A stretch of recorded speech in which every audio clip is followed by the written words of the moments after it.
नमस्कार, मैं doctor Meenu single, associate professor of economics, कन्या महाविद्यालय पुंडरी।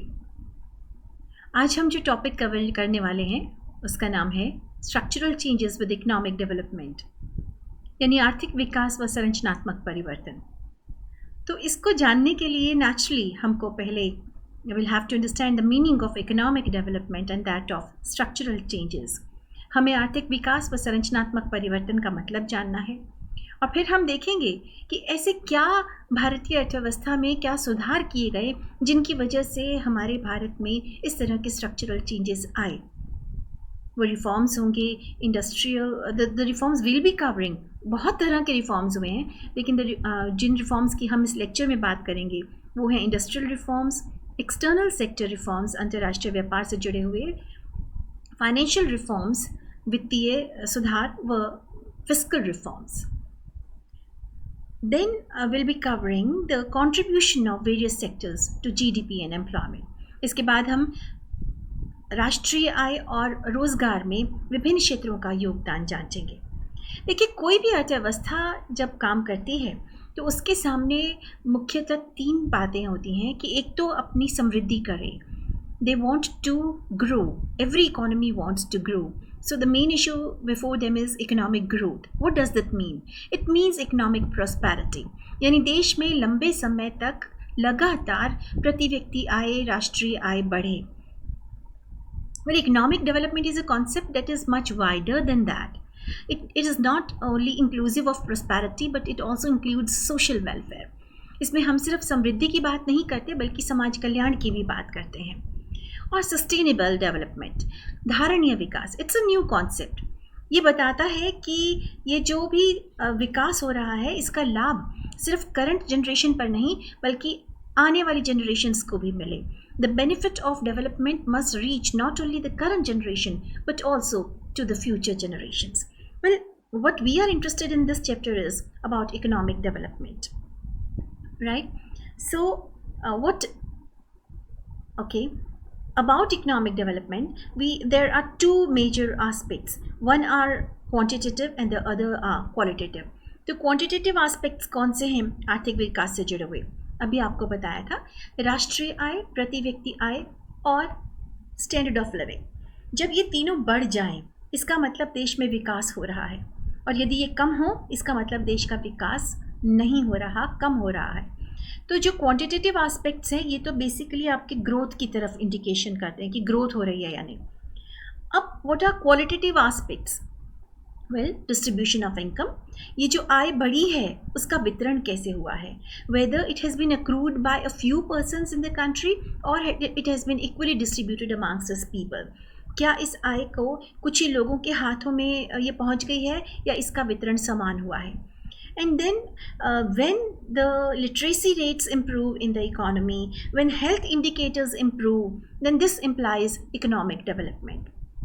When the people in the country get equal opportunities, जब देश के लोगों को समान मौके मिलें, अब वो लोग चाहे वो महिला हो या पुरुष हो, वो गरीब हो या अमीर हो, वो फिर किसी भी जाति, वर्ग या धर्म से हो, जब सबको आगे बढ़ने का, पढ़ने का, कमाने का, निर्णय लेने का समान अधिकार मिलता है, then this is known as development.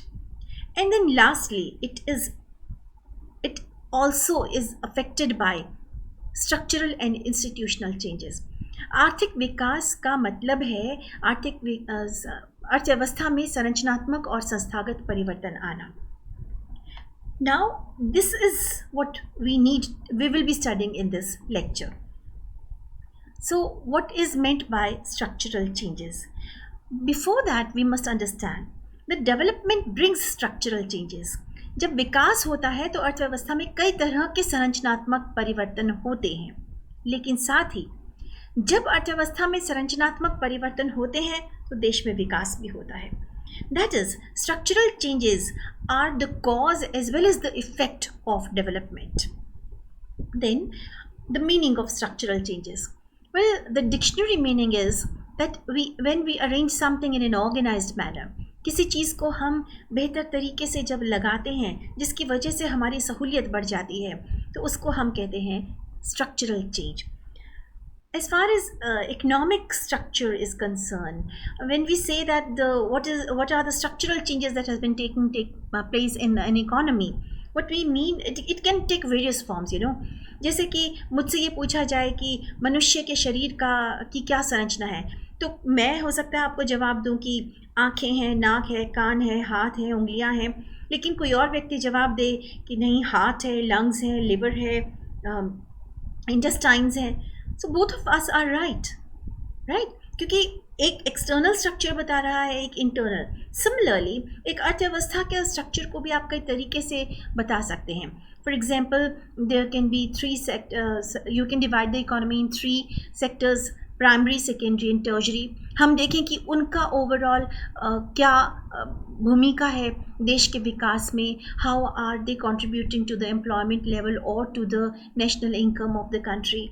Then we also try to find out the contribution of say private sector or public sector, whichever is more important, and what is the contribution of rural areas or the urban areas to the economy, and then the organized and unorganized sector. तो जिस भी अर्थव्यवस्था में हम इसमें संस्थाओं के बारे में पढ़ते हैं, अबाउट द इंस्टीट्यूशंस, संस्थाएं किस तरह की हैं. यदि संस्थाएं मजबूत हैं, हेल्दी हैं, ऑर्गेनाइज्ड है. ऑर्गेनाइज्ड का मतलब है they are controlled by some act of government, they are organised, they follow some rules and regulations. Now जब किसी संस्था में, किसी देश में इस तरह की संस्थाएं हों जो ऑर्गेनाइज्ड हैं, जो स्वस्थ हैं, तो इसका मतलब वो देश विकसित है. यदि संस्थाएं कमज़ोर हैं तो देश विकसित नहीं है. तो हम अब देखते हैं कि भारतीय अर्थव्यवस्था में स्ट्रक्चरल चेंजेस कैसे आए. हम देखेंगे आज़ादी के समय भारतीय अर्थव्यवस्था कैसी थी और आफ्टर इंडिपेंडेंस, यानी कि आज करंट स्थिति क्या है उसकी. So at the time of independence, you see, India was a very poor country and most of the Indians were unemployed. Very few, when they were unemployment levels were quite high. आय भी कम थी, रोज़गार भी कम था, हमारे देश में शिक्षा भी कम थी, और हेल्थ इंडिकेटर्स वो भी बहुत ख़राब थे. हेल्थ इंडिकेटर्स मतलब डेथ रेट, बर्थ रेट दोनों बहुत ऊंचे थे. लाइफ एक्सपेक्टेंसी यानी औसतन आज जो एक बच्चा जन्म ले रहा है वो कितने साल जीवित रहेगा, बहुत ही कम था, 32 साल था. आज तो 64-65 साल है, डबल देन दैट. फिर कई तरह की बीमारियां थी. Infant mortality rate, mother mortality rate, maternal mortality rate बहुत ऊंचे थे. उस समय बहुत तरह की तो हमारी संस्थाएं थी ही नहीं. हमारी एजुकेशनल इंस्टीट्यूशंस बहुत ख़राब थी, बहुत कम थी, दूर दूर तक नहीं थी, सिर्फ शहरों में सीमित थी. हमारी हेल्थ इंस्टीट्यूशंस बहुत बेहतर नहीं थी.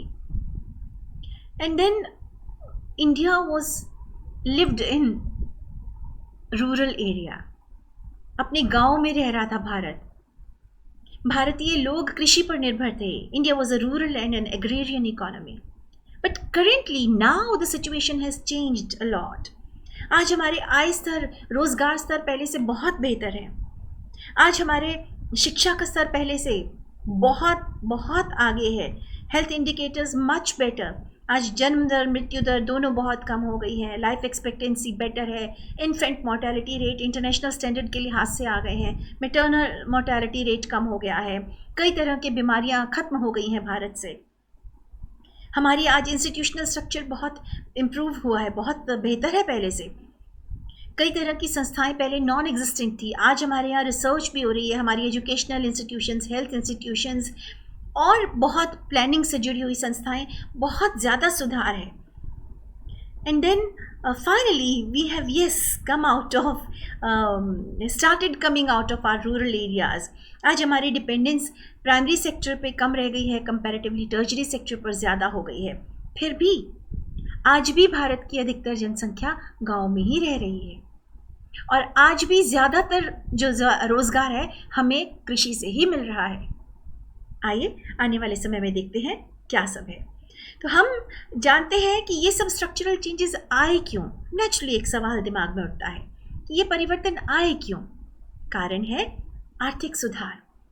भारत ने बहुत सारे आर्थिक सुधार अपनाए, खास तौर पर 1991 के बाद जब हमने नई आर्थिक नीति को अपनाया। देखिए, सबसे पहले हम एक एक करके लेते हैं, इंडस्ट्रियल रिफॉर्म्स को लेते हैं। तो 91 से पहले भारत में उद्योगों के लिए किस तरह की नीति थी? सबसे पहले तो आपको फैक्ट्री नई खोलनी है, आपकी फैक्ट्री खुली हुई है, आपको प्रोडक्शन बढ़ानी है, या फिर आपकी फैक्ट्री घाटे में चल रही है, आपको अपनी फैक्ट्री बंद करनी है, प्रोडक्शन बंद करनी है। आपको एक भी फैसला खुद लेने का अधिकार नहीं था। हर चीज़ के लिए आपको सरकार से लाइसेंस लेना पड़ता था, फैक्ट्री खोलने के लिए, बंद करने के लिए, उत्पादन बढ़ाने के लिए। सिर्फ इतना ही नहीं, 17 ऐसे उद्योग थे जो कि प्राइवेट सेक्टर के लिए बंद थे। उनमें सिर्फ और सिर्फ सार्वजनिक क्षेत्र कारखाने खोल सकता था। एंड देन प्राइवेट सेक्टर के ऊपर एक तो लाइसेंस के तरीके से हमारी सरकार कंट्रोल रखती थी, अदरवाइज भी टैक्सेशन के माध्यम से कई तरह के प्रतिबंध लगाकर और डायरेक्टली उनके लाइफ में इंटरफेयर करके कि आप ये करेंगे, ये नहीं करेंगे। तो प्लानिंग के थ्रू गवर्नमेंट उनको डायरेक्शन देती थी कि आपको क्या करना है, निजी क्षेत्रों को कहाँ रुपया लगाना है, किन क्षेत्रों में नहीं लगाना है। हमारे एक स्मॉल स्केल इंडस्ट्रीज़ को बढ़ावा देने के लिए सरकार ने करीबन 836 वस्तुओं को रिजर्व रखा हुआ था कि इनके कारखाने सिर्फ और सिर्फ छोटे और कुटीर उद्योग ही खोल पाएंगे, इनके मध्यम स्तर के और बड़े कारखाने खुल ही नहीं सकते। और फिर भारत में एक कानून होता था, MRTP एक्ट 1969। 1969 में एक कानून आया था, monopoly and restrictive trade practices act, but it was a very harsh law. Factories अपना साइज कितना बढ़ा पाएंगी? हद से हद 100 करोड़ तक का उत्पादन बढ़ा सकती हैं। और फैक्ट्रीज़ बेसिकली ये इसलिए था कि कोई भी फैक्ट्री मोनोपोलिस्ट ना बन जाए और वो प्रतिबंधात्मक क्रियाओं में लिप्त ना हो, that no factory indulges in any kind of monopoly or restrictive trade practices। तो ये लॉ हुआ करता था। और फिर इतनी सब दखल के बाद भी बहुत सारी वस्तुओं के उत्पादन होने पर उनको उस उत्पादन को कैसे बांटा जाएगा, कहाँ बांटा जाएगा, वो फैसला गवर्नमेंट लेती थी और उनकी कीमत भी गवर्नमेंट तय करती थी। This was before 1991। अब देखते हैं 91 के बाद क्या हुआ। देखिए, सबसे पहले तो आज की डेट में हमें कारखाने खोलने के लिए, उत्पादन बढ़ाने के लिए या बंद करने के लिए लाइसेंस की ज़रूरत नहीं है। हाँ, 5 क्षेत्र अभी भी हैं: liquor, cigarette, defence equipment, industrial explosives and dangerous chemicals, जिनके लिए अभी भी हमको लाइसेंस लेने की ज़रूरत है, लेकिन बस इन 5 के लिए। और पब्लिक सेक्टर की इम्पोर्टेंस कम हो गई।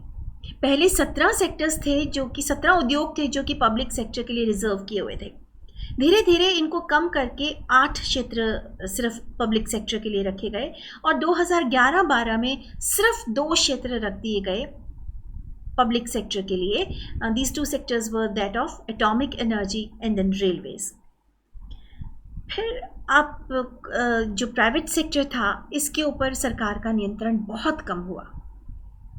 गवर्नमेंट ने कह दिया कि अब प्राइवेट सेक्टर वैसे काम करे जैसे बाजार की ताकतें उनको कहती हैं। Government lift the private sector to the market forces.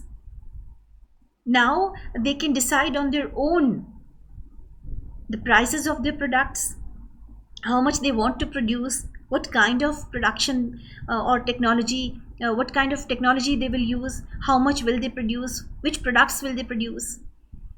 अच्छा, जो पहले 836 वस्तुओं के रिजर्व थी स्मॉल स्केल इंडस्ट्रीज़ के लिए, उनकी संख्या को कम कर दिया। अब सिर्फ 114 वस्तुएं हैं जिनका उत्पादन सिर्फ और सिर्फ स्मॉल स्केल इंडस्ट्रीज़ के लिए रिजर्व्ड है। बाकी सब अब मीडियम और लार्ज स्केल इंडस्ट्रीज़ भी खुल सकती हैं। MRTP एक्ट को फाइनली ख़त्म कर दिया। देखिए, पहले इसको डाइल्यूट किया।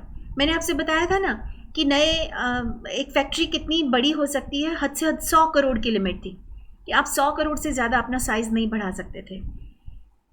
धीरे धीरे 91 के बाद जब गवर्नमेंट ने वैश्वीकरण की नीति को अपनाया, तो गवर्नमेंट ने इस बात को समझा कि विदेशी कंपनीज जब भारत में आएंगी वो इतने बड़े साइज़ की हैं कि उसमें 100 करोड़ की फैक्ट्रीज टिक नहीं पाएंगी सामने।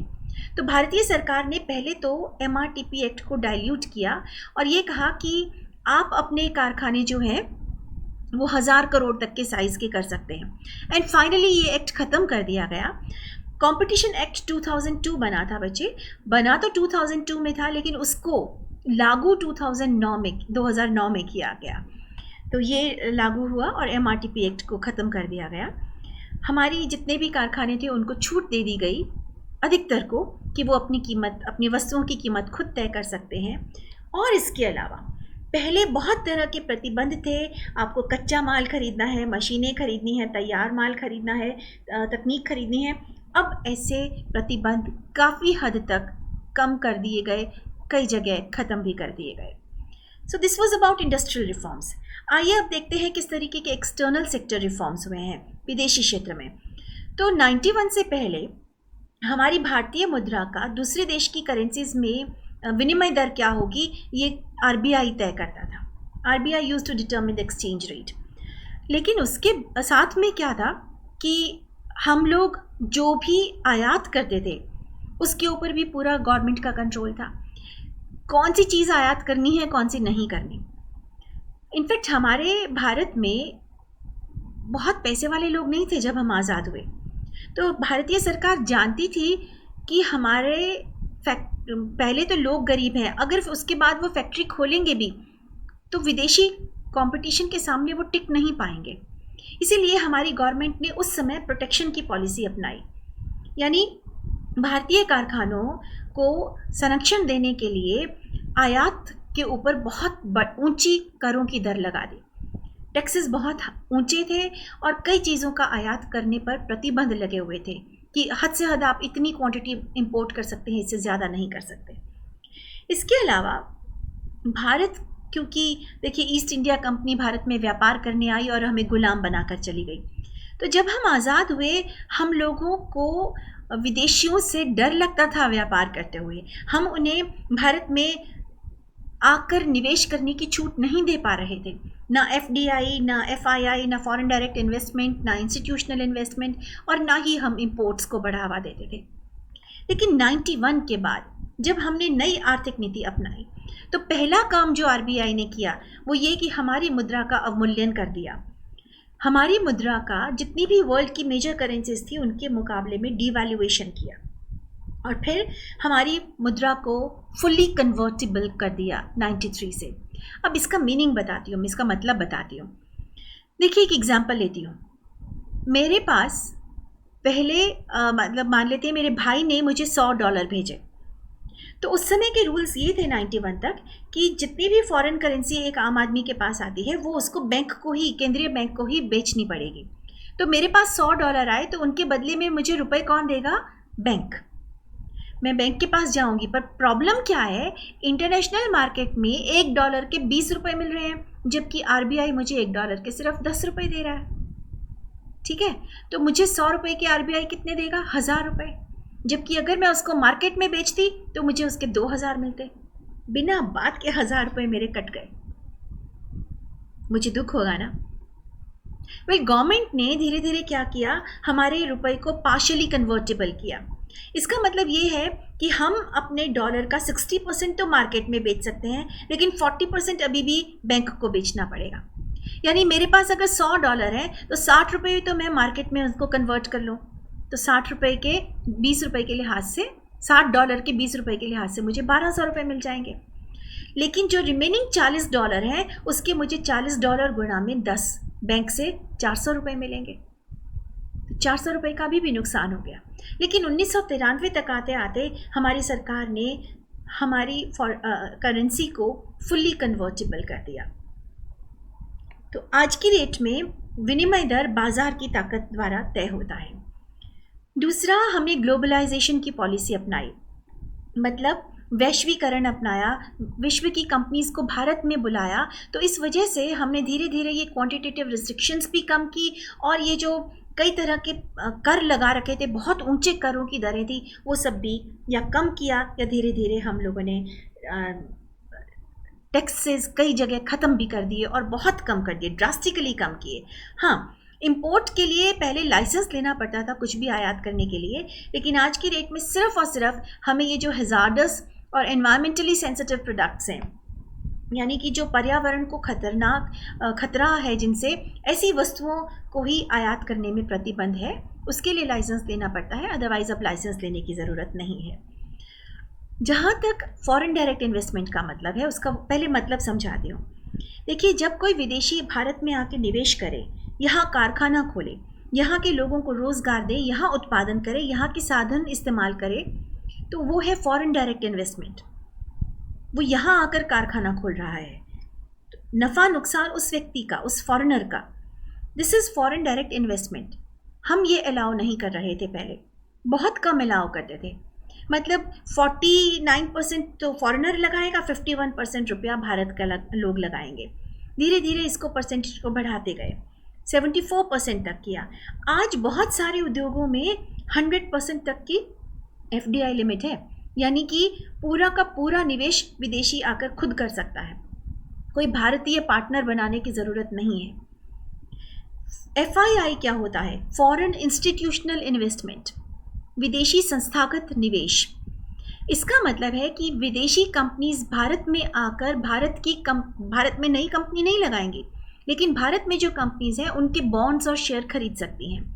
बॉन्ड खरीदने का मतलब है उनको लोन देना, और शेयर खरीदने का मतलब है उनका हिस्सेदार बनना।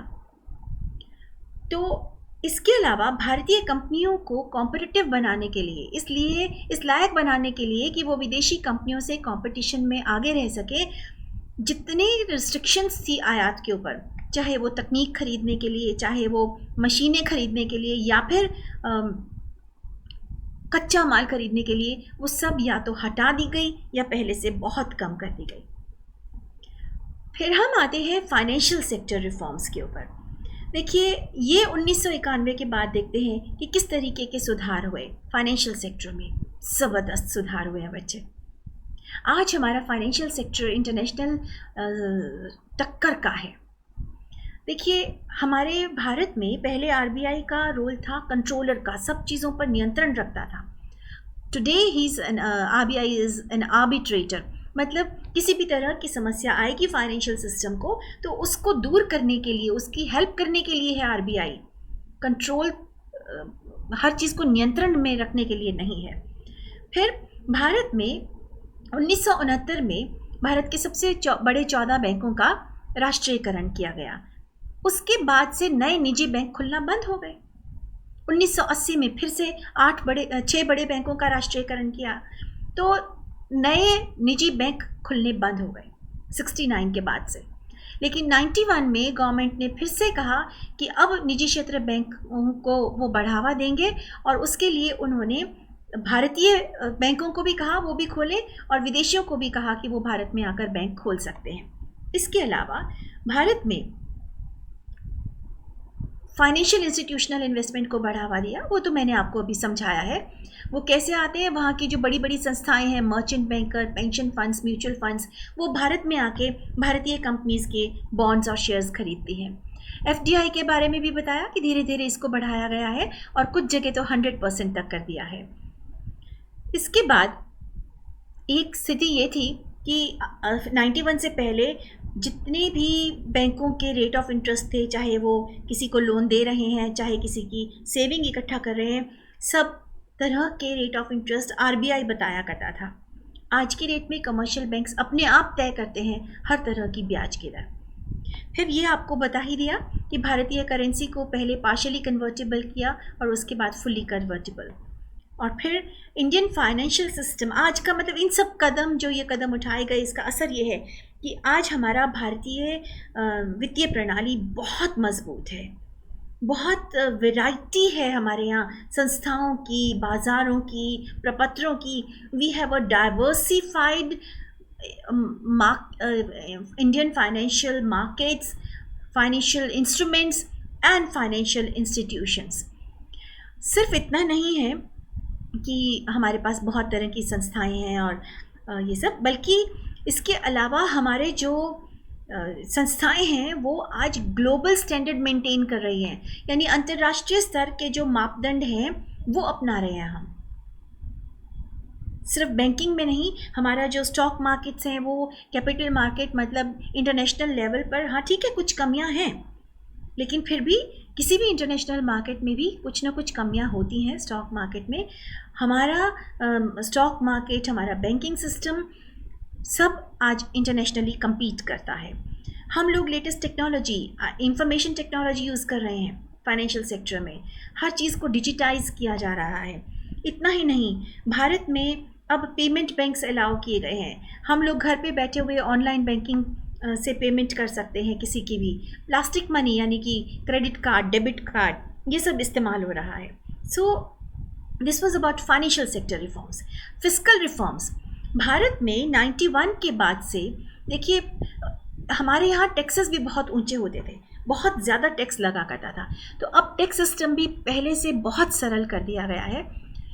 ना सिर्फ सरल हो गया है, टैक्स रेट्स कम हो गए हैं, both direct and indirect taxes. पहले डायरेक्ट टैक्स भी बहुत ऊंचे होते थे और इनडायरेक्ट भी, दोनों ही काफ़ी कम कर दिए गए हैं।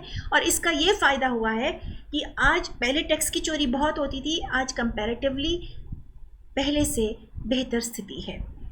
इसके अलावा पूरे भारत में एक रूपता आए इनडायरेक्ट टैक्सेस में, उसके लिए भारत में पहले हमने वैल्यू एडेड टैक्सेशन सिस्टम अपनाया और आज की डेट में गुड्स एंड सर्विसेज टैक्स को अपना चुके हैं। यानी so as to bring uniformity in indirect taxes across India, we have adopted, initially we adopted VAT, and now recently we have adopted GST, that is goods and services tax. Well, these were the reforms we have undertaken since 91 and since independence. तो उनका असर क्या हुआ भारतीय अर्थव्यवस्था पर, कैसे हमारी संरचना में क्या परिवर्तन आए, शुरुआत करते हैं देखने की। सब इस लेक्चर में कवर नहीं कर पाएंगे, but then let's start having a look. First of all will see the contribution of various sectors to GDP. हम देखते हैं कि जो विभिन्न क्षेत्र हैं, प्राइमरी, सेकेंडरी एंड टर्शरी, इनका घरेलू आय में क्या योगदान है। आप जानते हैं प्राइमरी सेक्टर वो होता है जो कि प्रकृति पर निर्भर है, मुख्यतः इसमें कृषि आती है। सेकेंडरी सेक्टर में आता है मानव निर्मित, इसमें सब तरह के उद्योग आते हैं और कंस्ट्रक्शन सेक्टर आता है।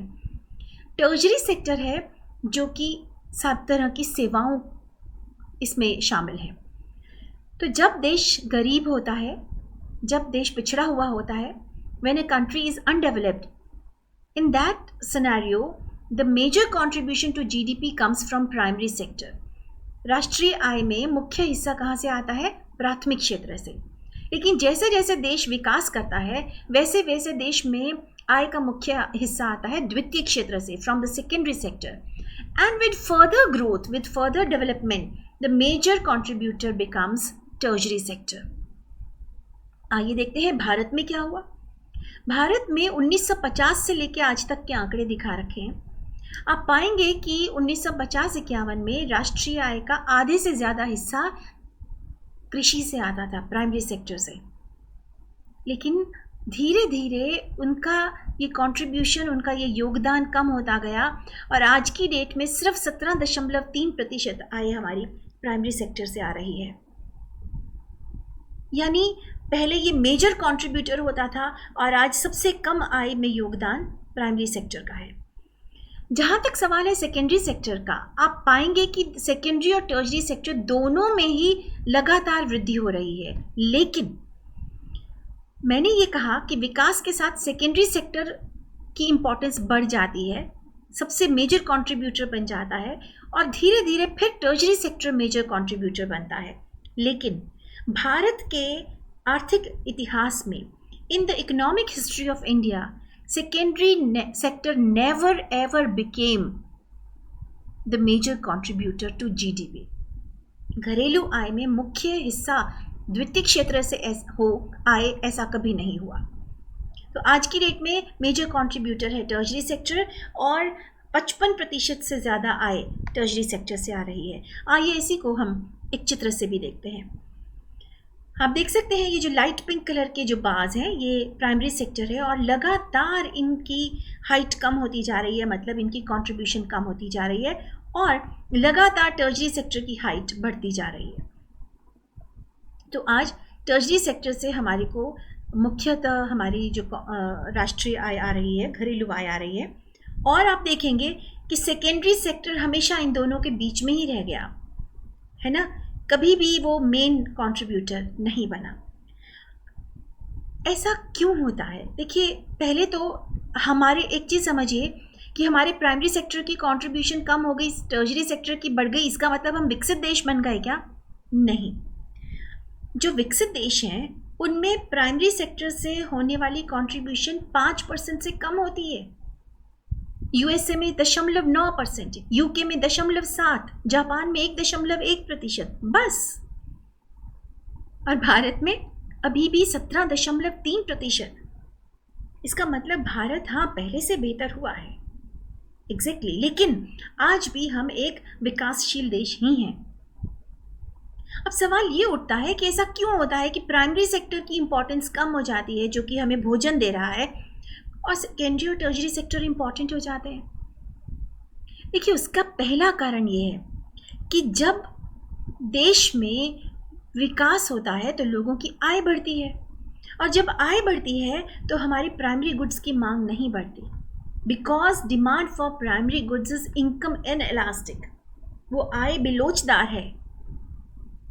जबकि आय के बढ़ने के साथ सेवाओं की मांग बहुत बढ़ जाती है, परिवारों से, परिवार क्षेत्र से भी, हाउस होल्ड सेक्टर से भी, और इंडस्ट्रीज से भी।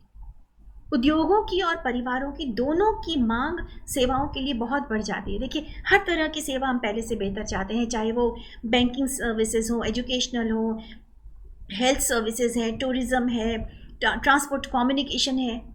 We expect and we want best services, तो इसलिए सेवाओं की मांग बढ़ जाती है। हम बेहतर वस्तुएं इस्तेमाल करना चाहते हैं, सेकेंडरी सेक्टर के वस्तुओं की भी मांग बढ़ती है, लेकिन प्राइमरी गुड्स की मांग इतनी नहीं बढ़ती। और एक और कारण है, वो ये कि जो ग्रोथ रेट है ना, विकास की दर, समृद्धि की दर, वो सेकेंडरी और टर्शरी सेक्टर में ऊंची होती है और प्राइमरी सेक्टर में कम होती है। चलिए ये भी देख लेते हैं आंकड़ों से। आप नोटिस करेंगे कि यहाँ मैंने सालाना आंकड़े नहीं लिए, मैंने पूरा 10 ईयर का पीरियड ले लिया है, एक दशक ले लिया है, 50, 51 से 59, 60, क्योंकि ग्रोथ रेट जो है वो बहुत फ्लक्चुएट करते हैं, और अगर मैं उनको एनुअली देखूंगी तो मुझे वो बहुत अच्छे से ट्रेंड नहीं बता पाएंगे। इसलिए बेहतर है कि हम उनको डिकेडल ग्रोथ रेट लें कि एक दशक में कितनी वृद्धि हुई। तो आप पाएंगे कि प्राइमरी सेक्टर का ग्रोथ रेट कॉन्टिन्यूसली कम है सेकेंडरी और टर्शरी सेक्टर से। हमेशा बच्चे सेकेंडरी और टर्शरी सेक्टर का ग्रोथ रेट प्राइमरी से ज़्यादा होता है। हाँ, 2016-17 में आप देख सकते हैं ग्रोथ रेट 7.3% था, विच इज़ क्वाइट हाई, लेकिन हाईएस्ट ग्रोथ रेट रहा हमारा उस साल जब भारत में हरित क्रांति आई थी। But still that doesn't mean कि ग्रोथ रेट, आप इसमें भी देखिए, सेकेंडरी और टर्शरी सेक्टर का ज़्यादा है। कभी किसी साल में एक्सेप्शन हो सकती है, लेकिन ओवरऑल ग्रोथ रेट सेकेंडरी और टर्शरी सेक्टर का ज़्यादा ऊंचा होता है। अब एक छोटा सा पॉइंट और कर लेते हैं। हमने देखा कि प्राइमरी, सेकेंडरी और टर्शरी सेक्टर की कंट्रीब्यूशन डोमेस्टिक इनकम में कितनी है। Let us see their contribution in employment as well. कृषि क्षेत्र से रोजगार कितने लोगों को मिल रहा है? 72-73 में 74% लोगों को रोजगार मिल रहा था, और आज भी करीब 49% लोगों को रोजगार मिल रहा है कृषि से। और आपको याद है आय कितनी थी? 2011-12 में भी करीब इनका आय में हिस्सा कितना था? 18-19%। तो आज 49% लोग मिलकर 18-19% राष्ट्रीय आय कमा रहे हैं। आपको स्पष्ट दिखता है यहाँ से कि ये लोग हैं जो सबसे गरीब हैं। 49% of Indians are earning just 18-19% of the domestic income। और यहाँ देखिए आप, इंडस्ट्री में 72 से लेके 2011-12 तक 40 सालों में सिर्फ 4% रोजगार बढ़ा है यहाँ पर, 9.5% से 13.5%। इसका मतलब हमारे उद्योग कैपिटल इंटेंसिव टेक्निक इस्तेमाल कर रहे हैं और ज़्यादा लोगों को रोजगार नहीं दे पा रहे। और अगर हम कंस्ट्रक्शन को देखें, हाँ कंस्ट्रक्शन में बहुत तेज़ी से रोज़गार बढ़ा है, 2% से 10.5%। तो अब सर्विसेज को देखिए, सर्विसेज में भी हाँ ज़्यादा लोगों को रोज़गार मिला है, आज 27% लोगों को रोज़गार मिला है, लेकिन इनकी आय कितनी है? 55%। इसका मतलब सबसे ज़्यादा अमीर ये सेवा क्षेत्र के लगे हुए लोग हैं, राइट। बस आज के लिए इतना ही। कुछ क्वेश्चंस करते हैं। How many industries are reserved for public sector since 2011? Public sector, सार्वजनिक क्षेत्र के लिए कितने उद्योग रिजर्व्ड हैं? बच्चे, पहले 17 सेक्टर्स थे, 17 उद्योग जो रिजर्व थे। गवर्नमेंट ने उनको कम करके 8 किया, फिर 3 भी किया एक टाइम में, लेकिन आज की डेट में सिर्फ 2 सेक्टर्स हैं जो कि रिजर्व्ड हैं पब्लिक सेक्टर के लिए। When did competition act replace MRTP act 1969? 91 में नहीं, 91 में तो न्यू इकोनॉमिक पॉलिसी आई थी। 2002 में, हाँ 2002 में कॉम्पिटिशन एक्ट बना था लेकिन लागू नहीं हुआ था। 2012 कोई नाता नहीं है, 2009 है असल में इसका आंसर। गलती से मैं ये ऑप्शन लिखना ही भूल गई, 2007 लिख दिया, 2009 है इसका answer. And then which sector currently contributes the most to GDP in India? Bharat में घरेलू आय में सबसे ज़्यादा योगदान किस क्षेत्र का है? घरेलू आय में आज की डेट में योगदान है टर्शरी सेक्टर का, लेकिन रोज़गार में आज भी प्राइमरी सेक्टर ही सबसे ज़्यादा लोगों को रोज़गार दे रहा है। Well, that's all for today. Thank you so much.